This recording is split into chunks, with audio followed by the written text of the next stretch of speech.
Welcome back to Colonial Country Club. My name is Blake Sandlin, and I'm the newest member engagement coordinator here at Colonial. Today we're joined by Dan Casciano, the Master Board President at Colonial Country Club, who's going to tell us more about the upcoming master plan project slated for next year. All right, thanks for joining us. Dan, back again for part 2 of our interview. So Dan, we'll start with this. There are obviously a majority of members that aren't at the club right now, right? So there's plenty of changes going on this summer. What do you say to people that, maybe complain that there's a lot of work happening while we're not here? In regards to that, Blake, this is a 12-month responsibility for the Master Board. The good thing, too, is all the Master Board members are full-time residents.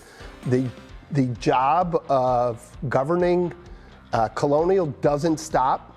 And for me personally, I would love to have 5 or 6 months off and not have to focus on Colonial, but it is our responsibility. It's why we were elected. So let's get into some of the specifics with the master plan, specifically related to the cart barn.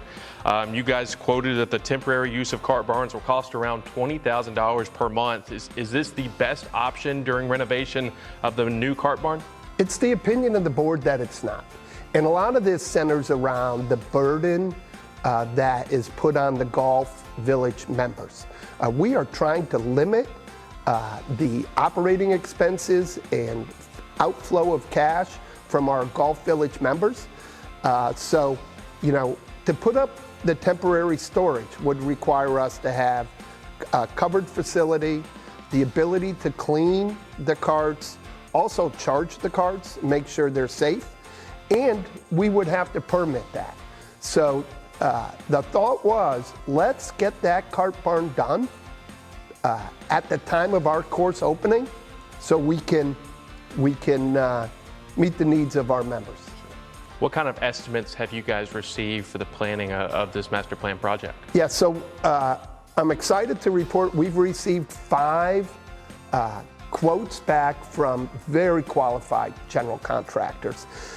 It's in the preliminary stages of analyzing those numbers, but I can tell our members at the July 10th town hall meetings, Bob Harvey will be prepared, and Mario and others on the board, to explain the costs that we've received, as well as explain the financing around that. So more to come on it.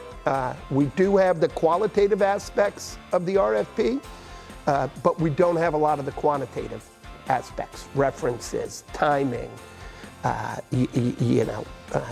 things to that nature. If this master plan is approved, when do you guys anticipate construction to begin, and how long do you expect it to span?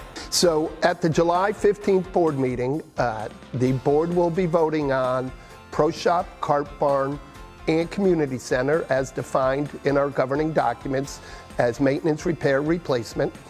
After that, the plan would be to have a town hall, have the facts for our members around the poolside dining option, which will require a member vote of all 1,699 homes. So, we're thinking August, maybe September for that vote, just based on our members' feedback. And the thought right now, based on assumptions that are being made, construction would start in June of 2025 on the Cart Barn Pro Shop Community Center. However, the assumptions we've made is it's going to take 6 months to get permitting. We're hopeful that the permitting gets done in a quicker time frame, which will allow us to start the projects ideally in the April time frame when we start the golf course. Awesome. Well, Dan, that's all I've got for you. I appreciate your time. I know it's been a very stressful time, but an exciting time, especially to come for members here at the club. We are so proud to be members at Colonial. We're proud to serve as board members at Colonial, and we're excited for the future of Colonial. We hope this interview helped to shed some light on some important issues. This is an important time right now for the club. That's why we're hosting a town hall on July 10th in the clubhouse ballroom to make sure that members are aware of the funding options for the master plan. And we certainly hope you will join us for that. Thanks so much for watching, and we'll see you then.